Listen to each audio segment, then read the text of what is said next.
Olá, boa tarde a todos, todas e todes. Meu nome é Fabíola Sucasas, eu sou promotora de justiça do Ministério Público do Estado de São Paulo e vim aqui para conversar um pouco com vocês sobre a rede de atendimento e de proteção relacionada à violência doméstica e familiar contra meninas e mulheres. Gostaria de agradecer o convite feito pela Secretaria de Estado da Educação. É uma grande alegria estar aqui no Centro de Mídias da Educação de São Paulo e cumprimentar de antemão toda a equipe técnica que gentilmente me atendeu aqui. Então, vou começar a transmitir o PowerPoint que eu preparei para vocês.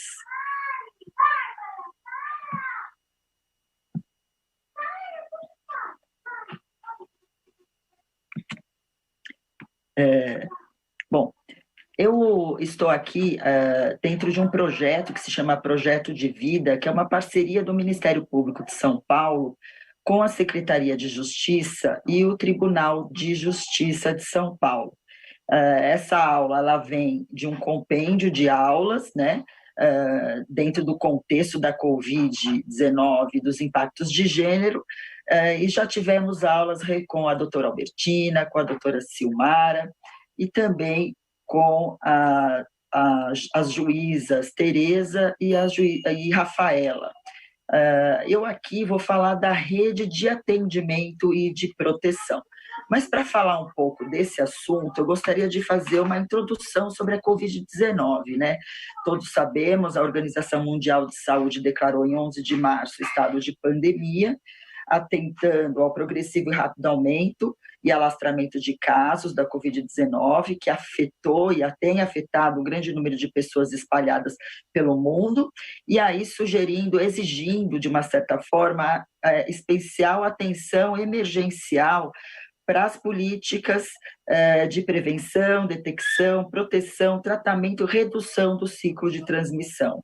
No mundo, nós já temos casos confirmados de 8.317.573, mortes chegaram a quase 500.000, e no Brasil, o Ministério da Saúde, desde que adotou o isolamento social, foram 978.142 casos confirmados, além de 47.748 mortes. Em São Paulo, nós estamos aí dentro de um ambiente de quarentena heterogênea. Mas é importante dizer que nós não estamos apenas diante de uma emergência global em saúde. Além, né, das dimensões aí relacionadas à saúde, existem dimensões de direitos humanos, impactos da pandemia para uma série de populações vulneráveis, não só sob o viés do risco de contágio e de morte a que essas pessoas estão expostas, mas também em relação ao exacerbamento da desigualdade econômica dela decorrentes. E é muito importante a gente trazer isso, porque nós estamos falando de vulnerabilidades que vai afetar o desenvolvimento humano dentro da sua dimensão social e também econômica, ou seja, nós não estamos apenas numa situação do escancaramento, de uma realidade de saúde pública, mas estamos também diante de uma realidade do escancaramento da desigualdade social brasileira e também, por sua vez, em sede de proteção social.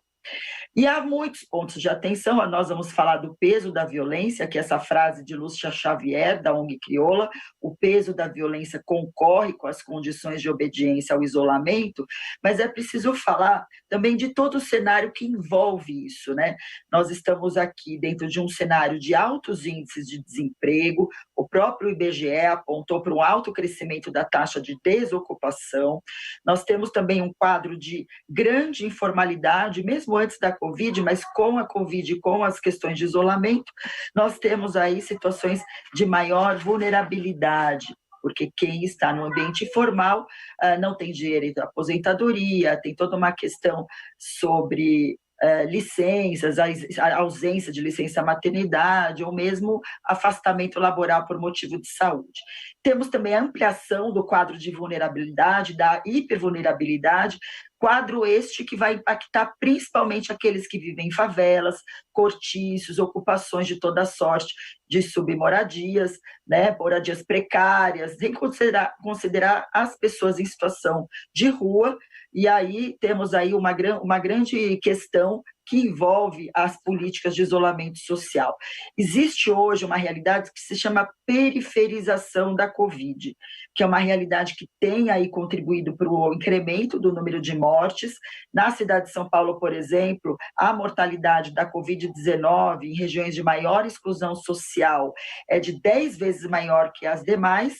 Temos a questão do racismo estrutural, a população negra está inserida nos maiores níveis de desigualdades sociais, econômicas e de acesso à saúde, e se afigura, inclusive, nos maiores índices de hospitalização. Aponta-se que são 5,5 vezes mais do que os não negros, e inclusive em relação às mortes que decorrem do diagnóstico de síndrome respiratória aguda grave, causada pelo coronavírus, para as pessoas negras é de uma pessoa a cada 3 hospitalizados, ao passo que entre brancos, uma morte a cada 4,4 hospitalizados.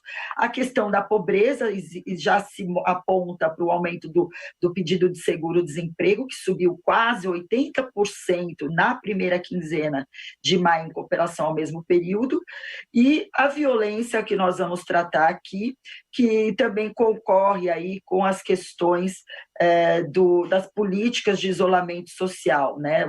Nós temos aí uma realidade de organizações não governamentais que já estão atentando para esse quadro, inclusive para o impacto de gênero, ou seja, que vem aí a implicar numa necessidade de enxergar em termos de políticas públicas e adotar diversas ações.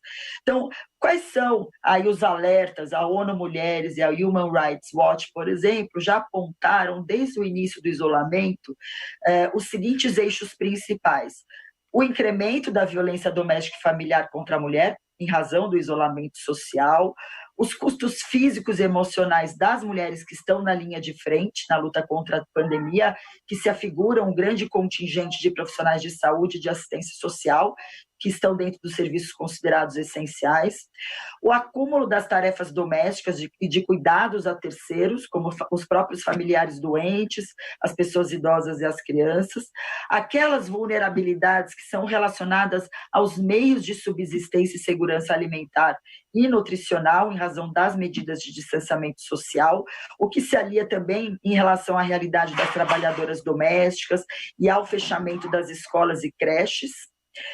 Nós temos também o impacto relacionado à garantia de acesso e funcionamento dos serviços de saúde sexual e reprodutiva.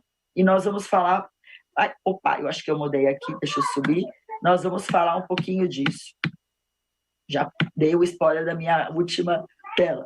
Mas eu queria trazer um pouco os dados, né? Será que nós temos aí dados no Brasil que apontaram o aumento da violência? Sim. Na China, logo que se iniciou o isolamento, houve um aumento de 3 vezes mais. Já se apontou aí na Itália, na Espanha e também nos Estados Unidos. E no Brasil, isso já vem sendo apontado desde o início do isolamento. Primeiro foi o Rio de Janeiro, depois o próprio Ministério da Mulher, e nós temos aí algumas pesquisas recentes trazidas pelo Fórum Brasileiro de Segurança Pública.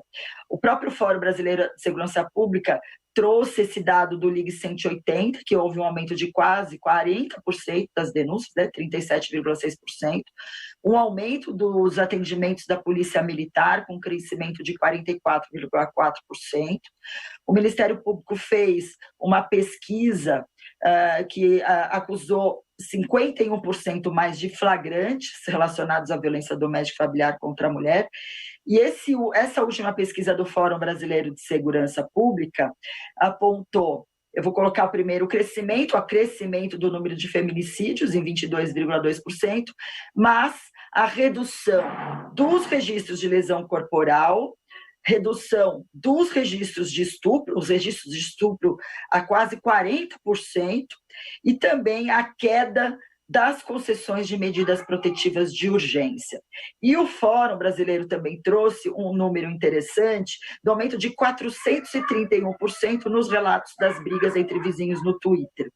Ontem mesmo foi publicado um estudo da Plan International, que é uma organização que aponta para a igualdade de gênero das meninas, saiu ontem, e além dessa pesquisa considerar que as meninas elas entram na idade adulta já em grande desvantagem, como o próprio resultado da violência, da gravidez precoce, do casamento infantil, mas também dentro do âmbito da Covid, eles trazem o seguinte, que a pandemia vai atrapalhar os primeiros anos de aprendizagem e a educação formal, também os meios de sustento, o estresse de sua família, as comunidades, além de estarem expostas à violência. Quando nós falamos do aumento da violência contra as mulheres, nós também estamos diante de uma exposição desta violência a crianças e adolescentes.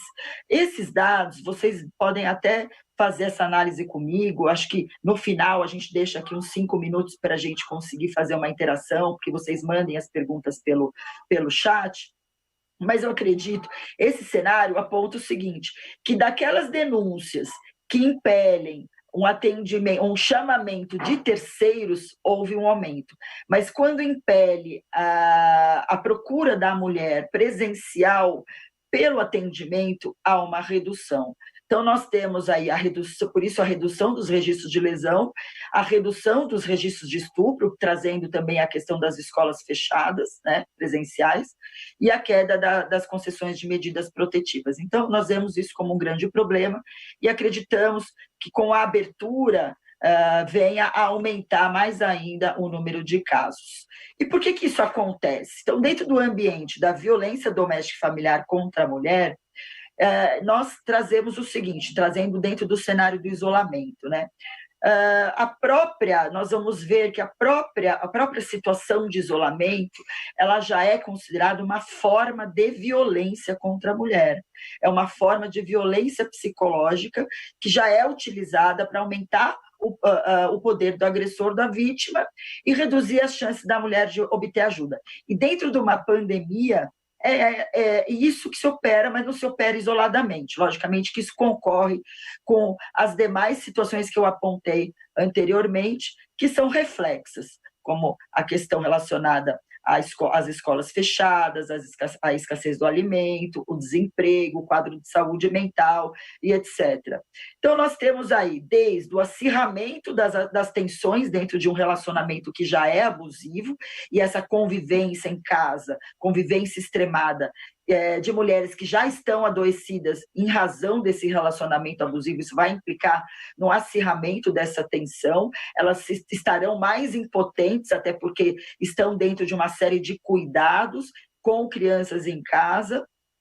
Então, isso vai exigir uma maior carga emocional, além da ampliação da condição de poder do agressor sobre ela, que vai usar, inclusive, o argumento do isolamento para mantê-la sob o seu domínio, reduzindo, por sua vez, as chances delas obterem ajuda, e não só obterem ajuda, né? Delas acessarem serviços, delas acessarem apoio. Muitas vezes elas não vão buscar refúgio na casa de pessoas, por exemplo, pais que eventualmente são idosos e que devem expô-los ao risco. Nós temos também barreiras de caráter tecnológico, nem todas têm acesso à internet, ou quando tem, nem sempre isso é possível diante de uma necessidade de um compartilhamento dessa tecnologia no âmbito familiar.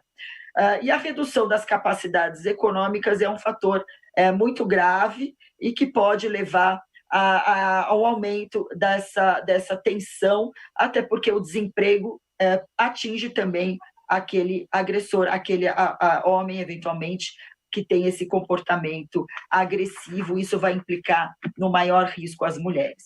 Logo quando esses dados foram apontados, os dados do aumento, a possibilidade do aumento da violência, a própria Organização Mundial de Saúde solicitou que os governos adotem medidas para limitar o consumo de bebidas alcoólicas durante a pandemia, e o uso do álcool já é considerado como um fator de risco, ou seja, um fator que aumenta as chances em 4,6 vezes o risco de exposição à violência praticada pelo parceiro íntimo. Então, nós temos, dentro de uma pandemia, diversas situações que vão concorrer com o isolamento social e expor a maior gravidade, a maior intensificação da violência praticada pelo parceiro íntimo dentro de um relacionamento abusivo, o que, por sua vez, também vai implicar numa maior intensificação da exposição das crianças dentro desse ambiente.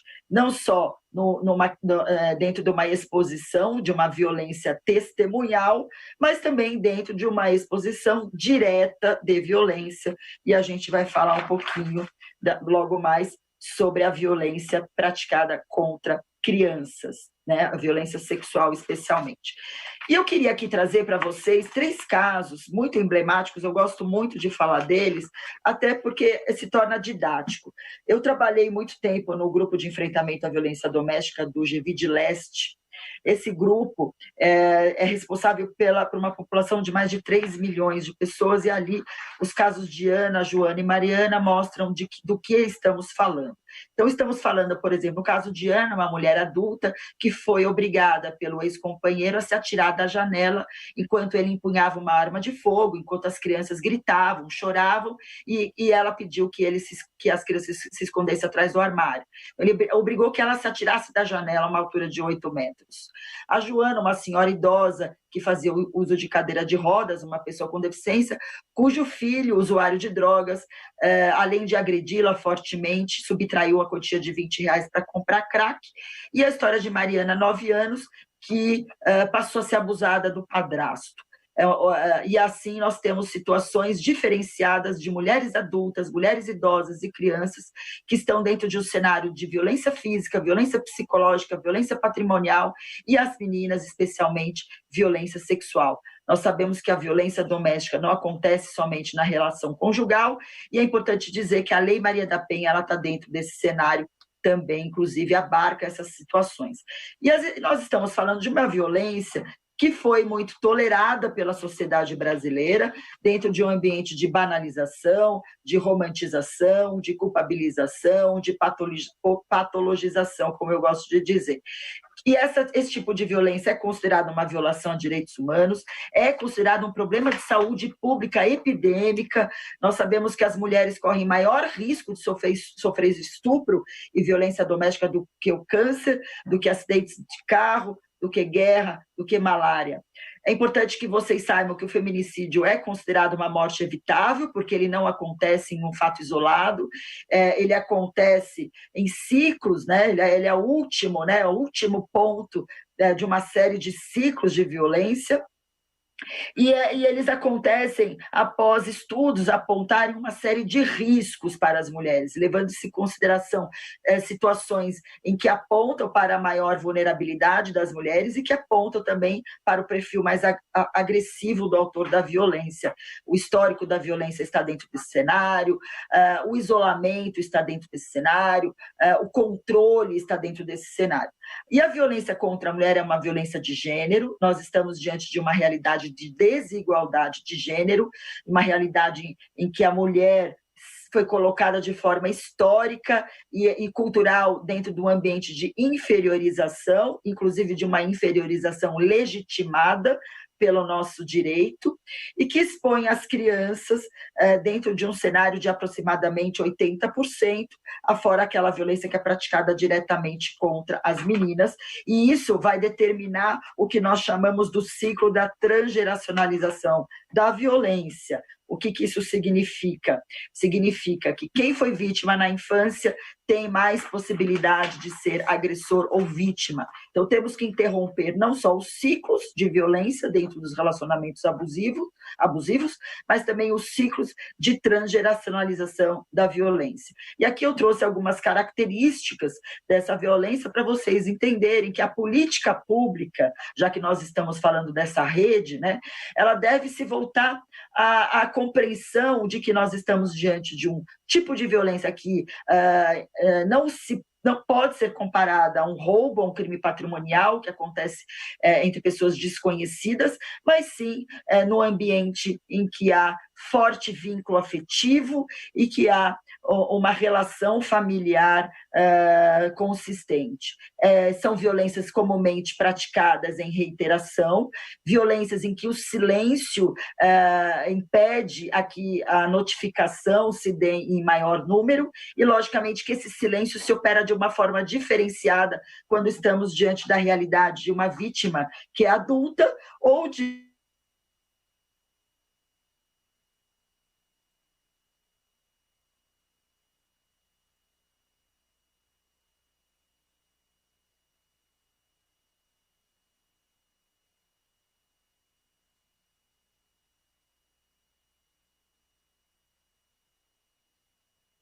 uma vítima, por exemplo, que é uma criança que sofreu uma violência. A mulher quebra esse silêncio, mas ela se retrata. E essa retratação ela é vista de uma forma discriminatória. Eu queria trazer aqui só rapidamente essa questão da violência sexual doméstica que atinge as meninas. O Anuário Brasileiro de Segurança Pública apontou, em pesquisa do ano passado, que 4 meninas de até 13 anos são estupradas por hora no Brasil. Nós temos o seguinte perfil da vítima de violência sexual, que 88,5% das mulheres é vítima. Isso foi apontado pela nota técnica do IPEA de 2014, e que dessas 70% são crianças e adolescentes, 50% menores de 13 anos e 40% não sequer possuía o ensino fundamental completo. O agressor, por sua vez, apontou a mesma pesquisa de que 92,5% são do sexo masculino e que os agressores de crianças são 24,1% pais ou padrastos e 32,2% amigos ou conhecidos da vítima. Ou seja, o inimigo está dentro de casa e a violência nasce dentro dos lares. Existem estudos americanos que apontam, analisam o discurso dos agressores que perpetraram abusos sexuais. Budin Johnson, de 1989, Conte, Wolf Smith, de 1989. Eles apontaram 3 formas para dizer como que eles agem. Eles agem numa escolha específica, geralmente apontando as mais vulneráveis, as mais novas para que não falem, as mais submissas, a mais carente.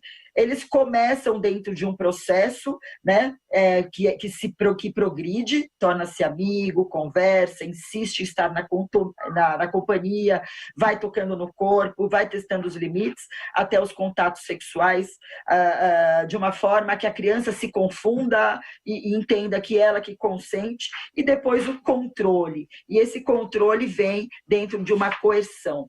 E esse silêncio tem muito a ver com esse controle. Na verdade, todas as forças levam a vítima a se calar, que se sente culpada. E isso é tão forte que isso acaba se operando dentro de um segredo, né? Disse que os abusos intrafamiliares acontecem em segredo e que quando há uma retratação, aliás, quando há uma quebra do silêncio, a tendência a uma retratação ela é muito grande, diante, inclusive, do que nós chamamos de síndrome da adaptação, que é mais fácil a vítima se adaptar à violência do que agir contra ela, até porque o agir contra ela também envolve essa tolerância social e a desconfiança da palavra da vítima. Então, para pensar em prevenção e proteção, é muito importante garantir que haja quebra desse silêncio e que haja proteção para que a vítima mantenha a quebra desse silêncio. E quando nós falamos do perfil desta violência, eu comentei que ele se dá em reiteração.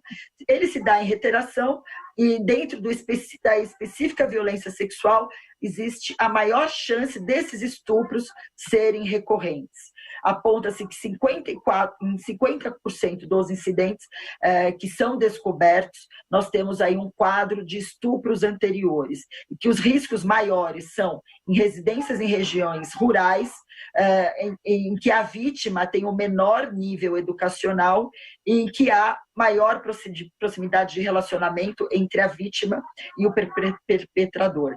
E por isso, dentro desses padrões que eu mencionei, existe também um alto índice de subnotificação.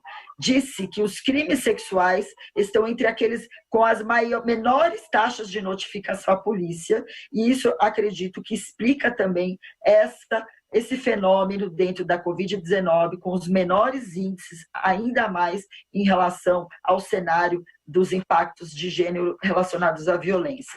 E que adoece, causa estresse pós-traumático, transtorno de comportamento e gravidez, e que a maioria não deixa marcas. Eu, dentro do nosso trabalho no grupo, as formas mais comuns eram em 35% masturbação, esfregaços e encoxadas, a própria conjunção carnal em 27%, 20% carícias em partes íntimas, 10% a felação, 8% introdução dos dedos na vagina e no ânus. Ou seja, nós estamos diante da maior parte dessas condutas são aquelas que não deixam vestígios, e por causa disso, isso acaba contribuindo a que se desconfie da palavra da vítima, e até porque a sua vulnerabilidade, em razão da idade, é maior. E a impunidade vem em decorrência desse quadro. E associa-se ainda a esse cenário o que nós chamamos de rota crítica, que é essa rota crítica que vem acompanhada dentro dessa tolerância, dentro dessa desconfiança da palavra da vítima, e que vai implicar, dentro do ambiente de prova, muito mais específico, né? Essa questão do valor da prova da vítima, ao mesmo tempo em que há uma grande desconfiança diante da falta de olhar específico de gênero à realidade dessa violência, leva o que nós chamamos a hermenêutica da suspeita, da culpabilização da vítima. Ou seja, ou ela mente, né? E sempre todas as forças se levam a acreditar que ela mente, né? Que não houve vestígios, que, bom, não é uma situação em que há testemunhas, então depende da palavra dela, mas e aí quando se trata de uma menina, de uma adolescente, desconfia-se ainda mais, levando isso em consideração toda a moral que eventualmente venha a incutir dentro desse cenário. Então, existe aí um cenário de violência sexual muito preocupante, e não só subnotificado, mas também dentro de um grande índice de impunidade. E eu queria trazer a Lei Maria da Penha, porque toda a questão da rede de atendimento e de proteção também vem dentro de respostas trazidas pela Lei Maria da Penha, que é considerada pela ONU a terceira melhor do mundo. É uma lei que veio numa resposta de apelo a organismos internacionais, porque a Maria da Penha foi um caso emblemático que levou o Brasil a ser responsabilizado não só em relação ao caso dela em específico, mas também a reconhecer a tolerância da violência contra a mulher no âmbito doméstico, exigindo aí uma série de ações, não só a criação da própria lei, mas também a criação de uma lei que trouxesse aí um olhar ampliado para a realidade dessas várias mulheres, para que se pudesse efetivamente pensar numa medida de proteção. Dentre os fundamentos e objetivos dessa lei, e é importante sempre lembrar, nós temos não só a Constituição Federal, mas também tratados de direitos humanos. E quando nós falamos tratados de direitos humanos como fundamentos da lei, é preciso sempre retirar aquela pecha de que estamos diante de uma lei punitivista. Estamos diante de uma lei de caráter de direitos humanos que foca no atendimento integral da mulher. E que mulher nós estamos falando? Todas as mulheres, inclusive as meninas. Não importa, inclusive, se são mulheres independentemente negras, não importa a sua etnia, não importa a sua orientação sexual, a sua renda, a sua cultura, o seu nível educacional, né? Disse que a violência contra a mulher, infelizmente, ela é democrática, porque ela atinge a todas por uma questão de gênero, como eu falei lá atrás, uma questão cultural, histórica, e que o próprio direito contribuiu para legitimar a inferiorização do espaço da mulher. Por isso é muito importante nós termos a ideia, quando se fala de proteção, de rede, de atendimento, nós precisamos ter essa noção de rede, porque o conceito de enfrentamento à violência contra as mulheres, ela vai abranger não só a dimensão punitivista, precisa sim entregar uma resposta repressiva, mas é preciso pensar em prevenir e pensar em assistir e proteger essas mulheres.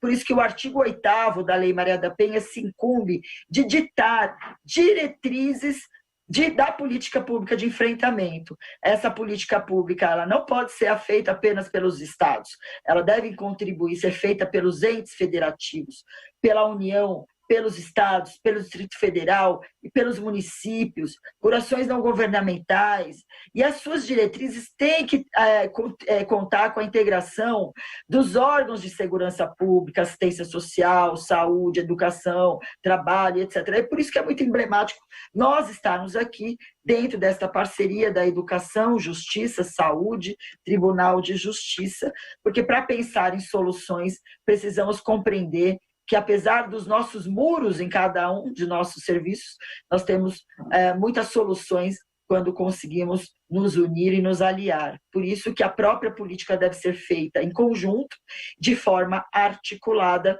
e assim a lei prevê nos seus dispositivos.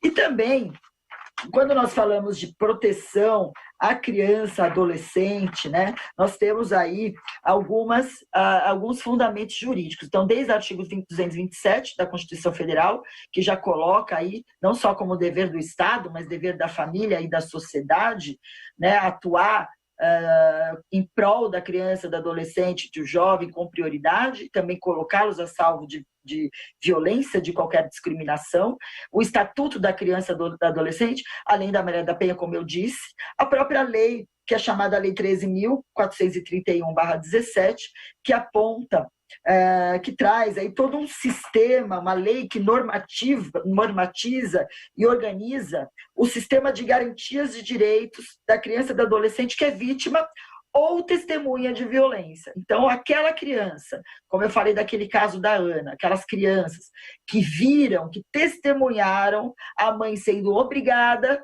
pelo pai a se jogar da janela, elas, como testemunhas de violência, tinham o direito de ser protegidas através dessa legislação. E essa lei, ela normatiza, além de normatizar e organizar todo esse sistema, ela define o que é violência testemunhal,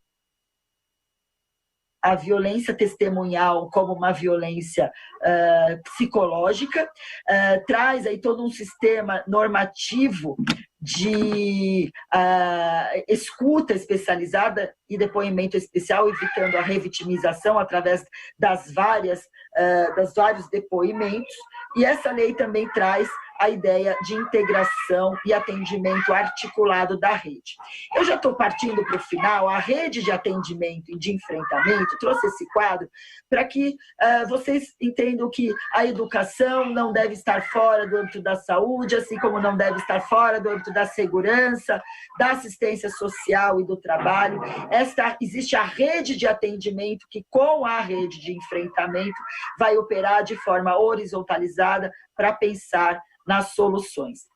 A professora Silvia Pimentel sugere que a questão da problematização da temática é uma maneira de problematizar e trazer a questão da sociedade patriarcal dentro do cenário da discussão das políticas públicas, além também do empoderamento das meninas e também envolver a família, as escolas e toda a comunidade nesse cenário. Eu faço parte do gabinete de crise da Covid-19, do Ministério Público. A ONU, ela trouxe o foco em 3 pontos básicos de atenção, seja atentar para os serviços abertos e acessíveis, que não toleremos a impunidade e que se dê suporte psicológico. E elaboramos alguns enunciados que eu trouxe aqui, enunciados não só que norteiam o âmbito da promotoria criminal, atentando ao boletim de ocorrência eletrônico, a formulário de avaliação de risco, a necessidade de solicitação das medidas protetivas com prioridade, sem prazo para terminar, desde que ficasse condicionada à realidade de situação de risco, mas também a proteção socioassistencial. Então, fica aqui esse registro desses enunciados. Eu acho que o nosso tempinho final, eu prefiro que fique aqui para a nossa conversa das perguntas, e deixo aqui esse recado, né? Não há pilar que sustente o enfrentamento da violência doméstica se não pensarmos em oportunidades para as meninas e mulheres serem livres e capazes de gerenciar as suas próprias vidas. Para isso, precisamos prevenir, proteger, contribuir a quebrar o silêncio, que nada as limite para isso, que nada as defina para isso, que nada as sujeite. Então é isso, muito obrigada. Agora eu vou ver se eu abro aqui para ver se eu consigo atender aqui as perguntas do chat. Estou aqui dentro de uma série de tecnologias aqui, a Simone deve me ajudar aqui com isso, né, Simone? Eu estou à disposição, eu vou deixar aqui com vocês o meu link, estou abrindo aqui o celular. Bom, abri aqui o celular.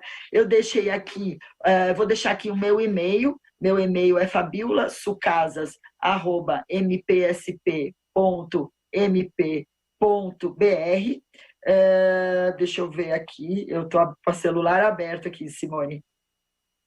Bom, eu não estou conseguindo achar aqui as perguntas, mas eu me coloco à disposição. Nós podemos compartilhar documentos, compartilhar também as fontes dessas pesquisas para que possamos contribuir nas dúvidas que eventualmente vocês venham a ter. Gostaria de agradecer imensamente, dizer que nós estamos à disposição para deixa eu ver aqui, para que nós possamos conversar. Eu não sei se eu tenho que desligar. Simone, por favor.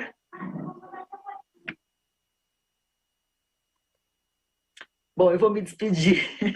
Então é isso, gente. Muito obrigada para vocês, tá bom? Tenham um excelente dia. Nós estamos à disposição. Um abraço.